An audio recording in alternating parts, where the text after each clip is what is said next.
thank you all for being here. My name is SAOIRSE and I'm an experimental cognitive psychologist. And what that means is that I study the mental processes that are involved in how we remember, make judgments and reason about misinformation, well, about information in general, but what I research in particular focuses on how people process corrections to misinformation. And what I'm going to do today is talk to you about the experimental approach that I use to examine how people update their memory or their judgments once they find out that a piece of information is wrong. So firstly, what do I mean by misinformation? Well, in the field that I work in, we define misinformation as any piece of information that you initially think to be true, but then is later revealed to be false or inaccurate. And that's the definition that we sort of work on. And I'm sure you can think of lots of real-world examples of this. I've got two here up on the board that on the screen that I picked out from the 2016 EU referendum campaigns for Leave and for Remain. So I'm sure you're all familiar with the one on the left, and it's the Leave campaign battle bus, which basically claims that we send £350 million a week to the EU, and then if we left, we could spend this on the NHS instead. And this figure was widely criticised by the UK Statistics Authority as a clear misuse of statistics. But despite that, a poll that was done by Ipsos Mori just before the referendum suggested that about half the population actually believed that this was true, which is slightly worrying. And it's also kind of worrying that straight away after the vote was announced, Boris Johnson and various other people kind of completely went back on this claim and said that they didn't say that. But there are these kinds of examples from both sides of the debate.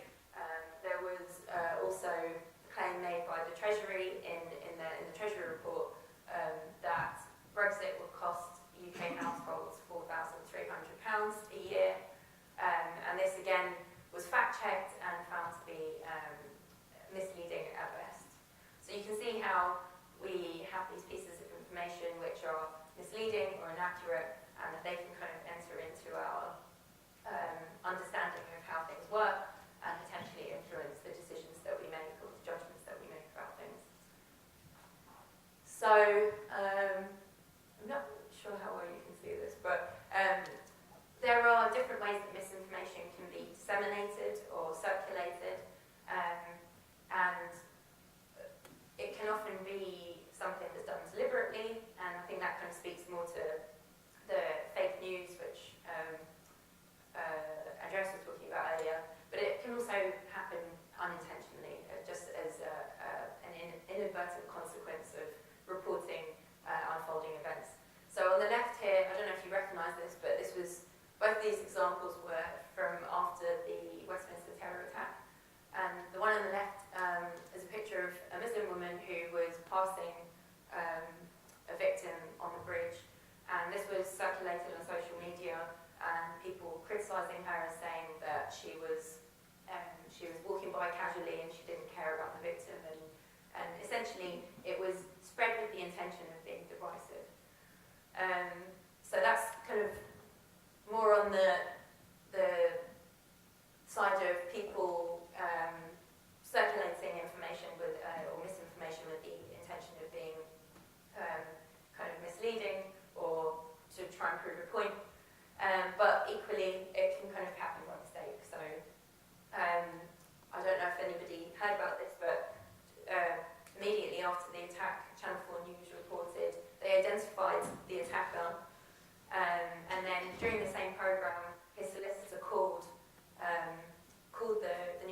out if people kind of heard that and they thought that he was still the attacker, it could affect his reputation, and that kind of thing.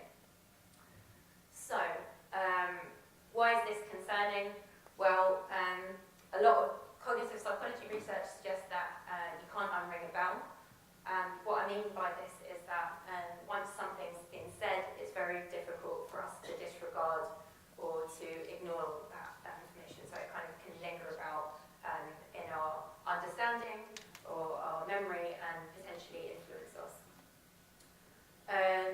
So I guess with the examples that I used earlier, and I think with a lot of examples of the autism vaccination example, you could argue that perhaps there are a number of reasons that misinformation might kind of continue or persist after it's being corrected. So people might not ever hear that the information's been corrected or that it's kind of been shown to be inaccurate. So, for example, with the Brexit bus, the £350 million a week claim, perhaps people just never heard that it was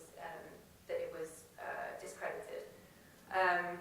Equally, you might have a kind of strong motivation to believe one version of events over another, but as I'm going to kind of show you in a minute, a lot of laboratory studies or a lot of experimental studies have shown that actually people continue to rely on misinformation even when they acknowledge that it's been corrected.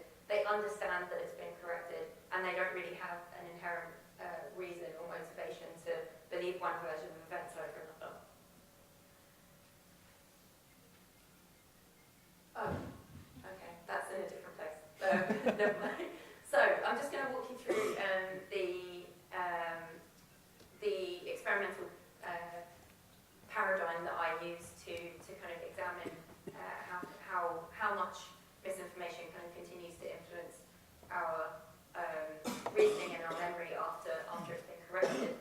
So what we tend to do is we present participants with a description of an unfolding event, and we present it as a series of 7 to 15 kind of sequentially presented statements. So it's kind of like a breaking news report, essentially, or something that you might kind of see on Twitter.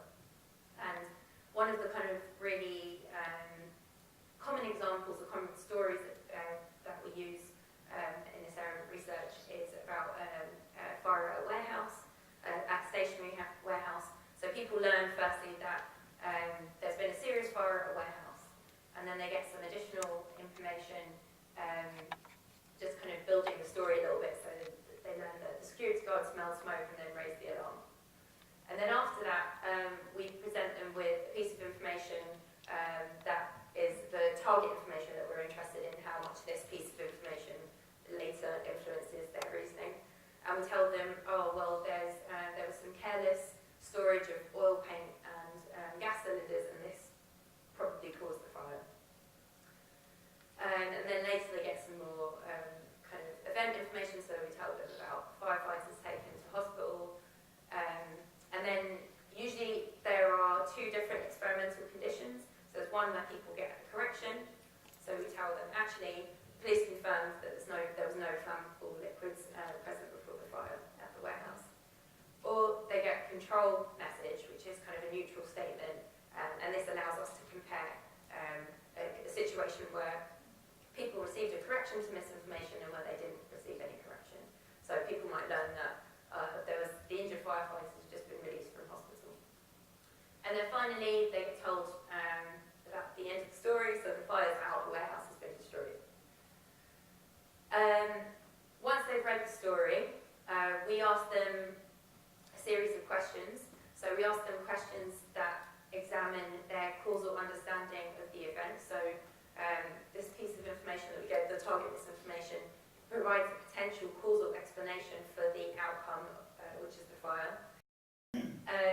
So we ask them these causal inference questions to assess their understanding of the event, and then we also ask them some direct questions to see whether or not they actually remembered that we corrected the information. So what you find is that, so we ask them these kinds of questions like, what was the point of the second message from the police? And people will say, to say that initial reports of paint and gas cylinders stored in the closet were incorrect. But then when we ask them what could have caused the explosions,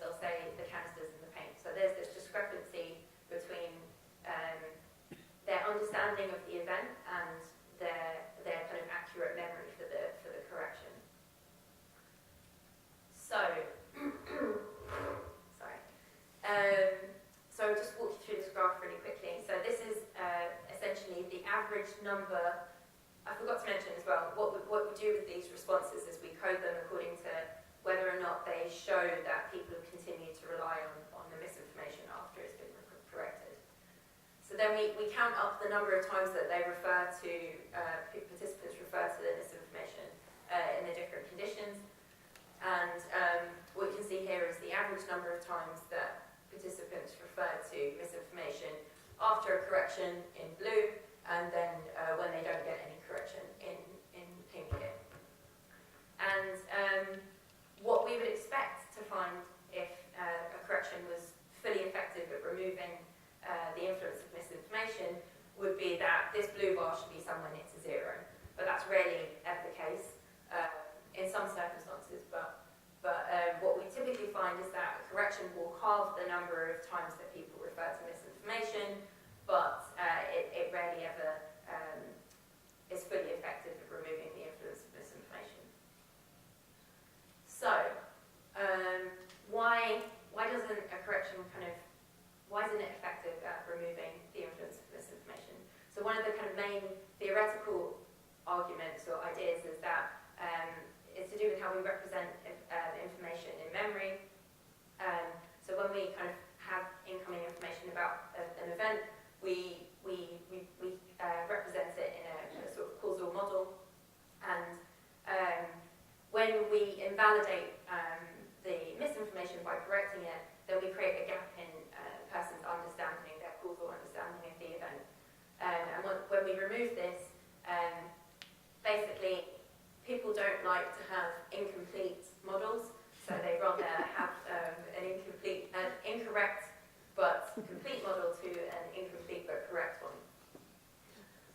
So the misinformation stays in memory even though people know that it's wrong. So there's a number of ways that you can make a correction more effective. One of the kind of main ones is to replace that causal explanation that you've invalidated by correcting it with an alternative causal explanation. So we fill the gap in the person's understanding of the event with a plausible alternative explanation. Kind of like in a jury trial, if you say, oh no, this guy didn't do it, but I've got another explanation for how the crime occurred, that probably helps the jury to kind of to not find the person guilty. So if we go back to the warehouse fire example, so we've given people, they got this misinformation, there was oil paint and gas cylinders that caused the fire, but then in addition to that,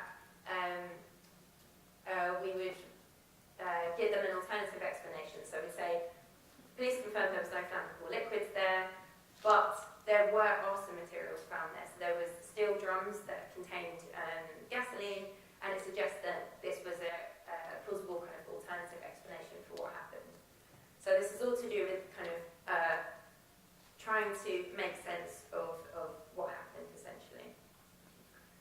So again, what we find is that, what we typically find is that providing people with this alternative explanation, so this is the blue bar now on the right-hand side, does reduce the number of times that people refer to misinformation, but again, it doesn't completely bring it down to 0, and there's only kind of a small difference between the correction and the condition where we give people the correction and where we give them the alternative explanation as well. Okay, so to wrap up, essentially, corrections are only partially effective. They're never fully effective at removing the influence of misinformation. And this seems to happen even though people acknowledge that the information has been corrected. And it also seems to happen when there's no kind of real motivation or pre-existing attitude or worldview that drives you to prefer one piece of information over another.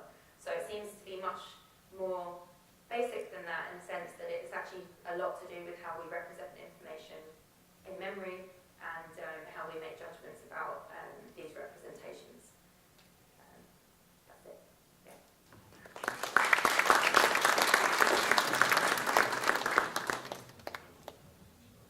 Just a quick question about the test.